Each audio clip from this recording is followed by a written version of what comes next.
नमस्कार साथियों, कैसे हैं आप सभी लोग। आप सभी का स्वागत है हमारे YouTube चैनल पर, जहां पे मिलेगी आपको पारा मेडिकल से जुड़ी सारी अपडेट्स। तो इस बार हम लेके आए हैं एक नई वैकेंसी, जिसके अंदर होगी पारा मेडिकल से जुड़ी कुछ पोस्टें जो काफ़ी अच्छे नंबर्स में है और काफ़ी अट्रैक्टिव भी है। और इसके अंदर कौन अप्लाई कर सकता है, कौन नहीं कर सकता है, उसके बारे में हम इसके अंदर बताएंगे। और क्या क्या है वो चलिए शुरू करते हैं। जैसा कि आप देख सकते हैं, स्टार्टिंग में कुछ बेसिक्स इन्फॉर्मेशन दे रखी है इन्होंने, ठीक है। और क्या इन्फॉर्मेशन दे रखी है उसके बारे में ये देख सकते हैं यहाँ पे। अंतिम तिथि, अब अभ्यर्थी को आवेदन करने की अंतिम तिथि तक दी गई समस्त अर्हताएँ पूरी करनी होगी। ओके, इस बात का ध्यान रखिएगा। यहाँ पे वेबसाइट भी दे रखी है, और जैसा कि यहाँ पे मेंशन है, वैकेंसी है राजकीय आयुर्विज्ञान संस्थान greater Noida, government institute of medical science. और वैकेंसी क्या रहेगी उससे पहले बात कर लेते हैं कंप्यूटर बेस्ड सीबीटी की। तो सीबीटी बेस्ड रहने वाला है एग्ज़ाम आप सभी का। और जो लास्ट डेट है और फर्स्ट डेट है, जो स्टार्टिंग विंडो है, वो स्टार्टिंग विंडो कल से स्टार्ट हो चुकी है। और जो लास्ट डेट रहने वाली है आप सभी के, यहाँ पे देखो हमने मेंशन कर रखा है, लास्ट डेट है वो 9 में रहने वाली है। इस बात का ध्यान रखिएगा। आपके पास अभी भी थोड़ा समय है, थोड़ा नहीं काफ़ी अच्छा समय है, बट अभी ही फॉर्म भर के रख दीजिए, वो बेस्ट रहेगा। और यहाँ पे ही हमने साइट दे रखी, उस साइट के ऊपर मार्क कर रखा है, उसके ऊपर आप जाके फिल कर सकते हैं ये फॉर्म। और इसके अंदर कुछ विशेष कथन भी दिए गए हैं, इम्पोर्टेंट मार्क भी किया हुआ है। विज्ञापन के सापेक्ष आवेदन व फीस जमा कराने की अंतिम तिथि परीक्षा कार्यक्रम के अनुसार संस्थान की वेबसाइट पर उपलब्ध करा दी जाएगी, ठीक है। अगर फीस जमा कराना है उसके रिलेवेंट आपको वेबसाइट पे सब कुछ देखने को मिलेगा। और साथ ही साथ इसके जो वेबसाइट पे आपको अप्लाई करना है वो यहाँ पे मेंशन है, तो आप अप्लाई कर सकते हैं। उसके अलावा भी अगर कुछ डिटेल्स अगर आपको चाहिए तो वो है मेनली कि वैकेंसी किस चीज़ की है और कितनी पोस्ट है, तो वो अब हम बात करेंगे इस चीज़ को लेकर। तो वैकेंसी है लेबोरेटरी टेक्नीशियन और ओटी टेक्नीशियन। किसके लिए है? लेबोरेटरी टेक्नीशियन और ओटी टेक्नीशियन। जैसा कि आप देख सकते हैं, allied and health care professional, यहाँ पे पैरामेडिकल से अब एलाइड एंड हेल्थ केयर हो चुका है, तो यहाँ पे आप चेक कर सकते हैं। और इसके अंदर वैकेंसी की बात करें तो क्या है, कितनी पोस्ट हैं वो भी बता देते हैं। इन दोनों को मिलाकर जो लैब टेक्नीशियन और ओटी टेक्नीशियन की बात करें तो 50 पोस्ट रहने वाली है। 50 पोस्ट रहने वाली है, तो सैलरी भी आपके काफ़ी अट्रैक्टिव ही है, ठीक है। यहाँ पे जैसे देख सकते हैं, यहाँ पे पे स्केल मेंशन किया हुआ है 2800 टू 29,200। और इसके अंदर वैकेंसीज किस किस कैटेगरी में कितनी है सीटें वो बता देते हैं। जो अनरिजर्व्ड की बात करें तो यहाँ पे 10-10 सीटें हैं दोनों के अंदर, ओटी और लैब टेक्नीशियन के अंदर, लेबोरेटरी टेक्नीशियन के अंदर। ओबीसी की बात करें तो ओबीसी में लेबोरेटरी टेक्नीशियन में 7 सीटें हैं और ओटी टेक्नीशियन में 8 सीटें हैं।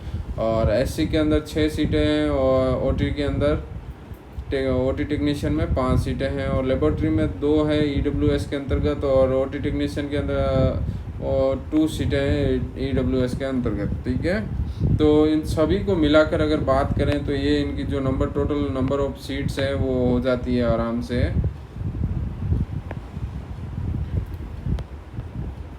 50, ठीक है। इसके अलावा अगर आपको इससे जुड़ा कोई डाउट है तो हमें कमेंट सेक्शन में बताइए, हम इसको सॉल्व करने की कोशिश करेंगे। और भी अगर किसी प्रकार का वीडियो आप बनवाना चाहते हैं तो हमें मैसेज कीजिए कमेंट सेक्शन में, हम पर्सनली आपसे वापस कांटेक्ट करने का ट्राई करेंगे। उसके बाद आप हमें डिटेल्स दे सकते हैं। और भी बात करते हैं तो इसके अंदर आयु सीमा बताई गई है, आयु सीमा कितनी होनी चाहिए। तो यहाँ पे मेंशन, अभ्यर्थी ने अगर 1 जुलाई 2026 को 21 वर्ष की आयु पूरी कर ली हो तो 40 वर्ष की अधिक की आयु प्राप्त ना की हो, ठीक है।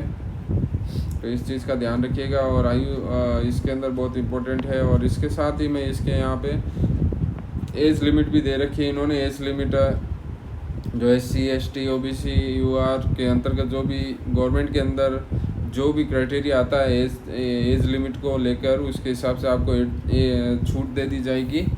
और वो आपको देखने को मिलेगी फॉर्म में ही जब आप अप्लाई करेंगे, ठीक है। और इसके साथ में कुछ इंपॉर्टेंट नोट्स भी दे रखे हैं, वो भी आप एक बार चेक कर लीजिएगा। और आवेदन शुल्क की बात करें तो UR के अंदर जो बात करें ओके। अनरिजर्व की बात करें तो 1100 रुपये वो आवेदन शुल्क रहने वाला है। जीएसटी की बात करें तो वो हो गए आपके 198।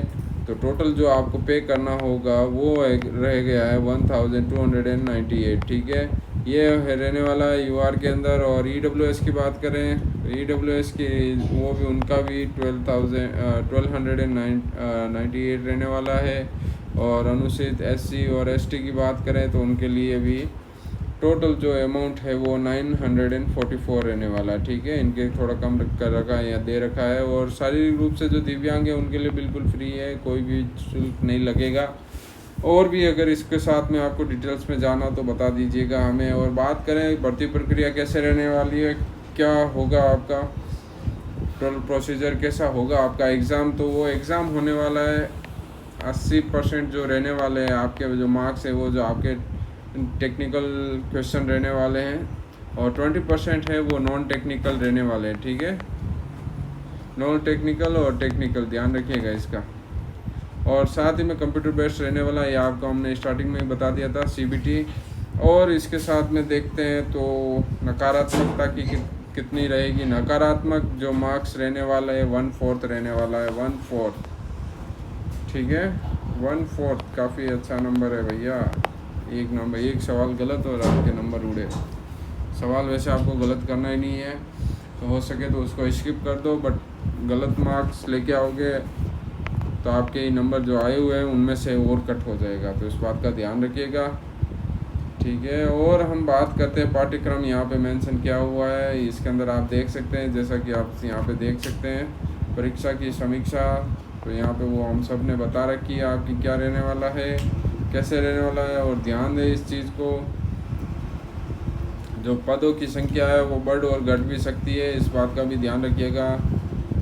सामान्य निर्देश है वो आप प्लीज़ इसको पढ़कर ही जाइएगा। और भी इसके अंदर अगर किसी प्रकार का डाउट है तो हमें बताइए।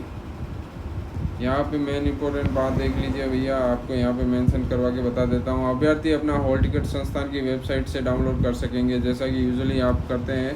ऑनलाइन ही हमें मिलता है ना, जिस प्रकार उसी के हिसाब से रहने वाला है। ठीक है,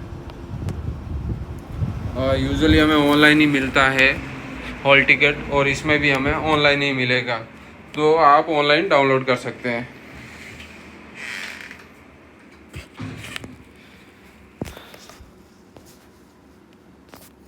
और इसके अंदर यहाँ पे देख सकते हैं मेंशन किया हुआ है, डॉक्यूमेंट वेरिफिकेशन हेतु उपस्थित होने के लिए कोई टीए और डीए स्वीकार्य नहीं है। ओके, तो चलिए इसमें एक बार और झलक डाल लेते हैं। काफ़ी बड़ा पीडीएफ भी दे रखा है इन्होंने, इंग्लिश में भी चाहिए अगर किसी व्यक्ति को तो इंग्लिश में भी यहाँ पे मेंशन किया हुआ है। सारी डिटेल्स वही वापस यहाँ पे मेंशन की हुई है, जैसा कि आप देख सकते हैं कितनी क्या नंबर ऑफ पोस्ट है, एलाइड हेल्थ केयर वुमन और डिपेंडेंट। ठीक है, डिपेंडेंट ऑफ फ्रीडम फाइटर के लिए 1 सीट है जो, और दिव्यांग की बात करें उनके लिए 2 है, वुमन के लिए 10 है, और एक्स सर्विसमैन के लिए 2 यहाँ पे मेंशन की हुई है इन्होंने अलग से। और भी चेक कर लेते हैं एक बार वो हमारे लिए क्या इम्पोर्टेंट है। और उसके बाद में हम आप सभी से एक बार फिर से यही कहना चाहेंगे कि प्लीज़ हमारे यूट्यूब को चैनल को सब्सक्राइब कीजिए। और यहाँ पे देख सकते हैं एनेक्चर 1 दे रखा है, यहाँ पे क्या आपको डाउनलोड करना है, क्या इसके अंदर फिलअप करना है, ये आप सभी को करना पड़ेगा। साथ ही में आपको अपडेट्स भी करना पड़ेगा आई थिंक। और यहाँ पे मेंशन किया हुआ एक फ़ोटो भी है, फ़ोटो भी चिपका के आपको फॉर्म भरना पड़ेगा। ये सभी आपको डाउनलोड करने होंगे। अगर किसी व्यक्ति को ये पीडीएफ फॉर्मेट चाहिए तो हमें प्लीज़ कमेंट सेक्शन में बताइए, हम इसको लेकर आपके साथ में शेयर कर देंगे। और बात करें लेबोरेटरी टेक्नीशियन सिलेबस की, तो यहाँ पे इसके अंदर ही आपको क्लिक करेंगे तो मिल जाएगा। और साथ ही साथ क्या क्या डिटेल्स आपको चाहिए वो भी इसी के अंदर मिलेगी, हमें बताइए, हम ज़रूर इसके अंदर सहायता करेंगे। और यहाँ पे एक इम्पोर्टेंट चीज़ यहाँ पे मेंशन की है जो सबसे लास्ट में, the name of the cities in which the examination will be held are as follows. जो कहाँ पे रहने वाला है, गौतम बुद्धा नगर, लखनऊ, गोरखपुर, मेरठ, आगरा, झांसी, मुरादाबाद, प्रयागराज और वाराणसी। यहाँ पे ये रहने वाला है एग्जामिनेशन सेंटर। जो व्यक्ति अप्लाई करना चाहता है वो उसके हिसाब से अप्लाई करें। ठीक है, तो इसके अंदर बात कर लेते हैं एक बार और। इसके अंदर अगर आप चाहते हैं कि हमें फिर से एक बार इसके अंदर नज़र डाल लें तो नज़र भी डाल लेंगे, बट उससे पहले अगर जब तक आप क्वेश्चन नहीं पूछेंगे हम कुछ आंसर नहीं दे पाएंगे। नो ऑब्जेक्शन सर्टिफिकेट आपके लिए मैंडेटरी है, जैसा कि हमने कहा हो सकता है हम कहीं पे चूक जाएं, तो एक बार फिर से हम देख लेते हैं। नो ऑब्जेक्शन सर्टिफिकेट इम्पोर्टेंट है, और साथ ही साथ सिलेबस यहाँ पे मेंशन कर आपको मिल जाएगा साइट के अंदर। नेगेटिव मार्किंग क्या रहने वाला है, रिक्रूटमेंट प्रोसेस कितना रहने वाला है, और सर्टिफिकेट है वो आपको अटैच करना है। जैसा कि हमने पहले से ही बता रखा है आपको कि एजुकेशनल क्वालिफ़िकेशन की बात करनी थी, वो हम कर चुके थे। तो यहाँ पे आप देख सकते हैं एजुकेशनल क्वालिफ़िकेशन है वो यहाँ पे मेंशन की हुई है, ठीक है।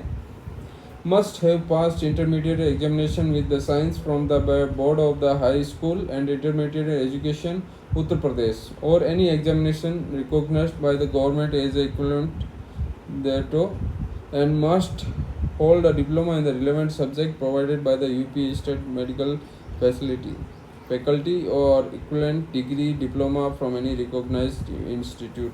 तो यहाँ पे एक बात कहना चाहेंगे, यहाँ पे अगर आप डिप्लोमा होल्डर हैं या डिग्री होल्डर हैं तो दोनों लोग ये अप्लाई कर सकते हैं इसके अंदर, ठीक है। और उनके पास में वैलिड रजिस्ट्रेशन होना इंपॉर्टेंट है। जैसे देख लीजिए यहाँ पे मेंशन किया रिकॉग्नाइज्ड बाय द गवर्नमेंट और एज इक्विवेलेंट, ठीक है। कोई और मेन इम्पोर्टेंट है कि इसके अंदर 12th प्लस जो रहने वाली है वो साइंस से रहने वाली है, ठीक है। साइंस से की हुई ज़रूरी है, तभी आप अप्लाई कर सकते हैं, नहीं तो ये फॉर्म भी रिजेक्ट हो सकता है। तो चलिए दोस्तों, इस बार हम इसी के साथ हम आपसे विदा लेंगे और मिलेंगे हम नेक्स्ट वीडियो में, जिसके अंदर लेके आएंगे और भी एक नई वैकेंसी जल्दी। और तब तक देखते रहे हमारे यूट्यूब चैनल पर नए अपडेट्स, और बेल आइकन दबाना ना भूलें, जिससे आपको मिलेगा जैसे ही हम वीडियो अपलोड करेंगे आपके पास में सीधा इसका नोटिफिकेशन आएगा। और साथ ही साथ बेल आइकन दबाते हैं तो साथ ही साथ में इसके पास में ही एक छोटा सा बटन है सब्सक्राइब करके, उसको भी दबा दीजिए। आप सभी का बहुत ही बहुत धन्यवाद इस वीडियो को देखने के लिए। मिलेंगे नेक्स्ट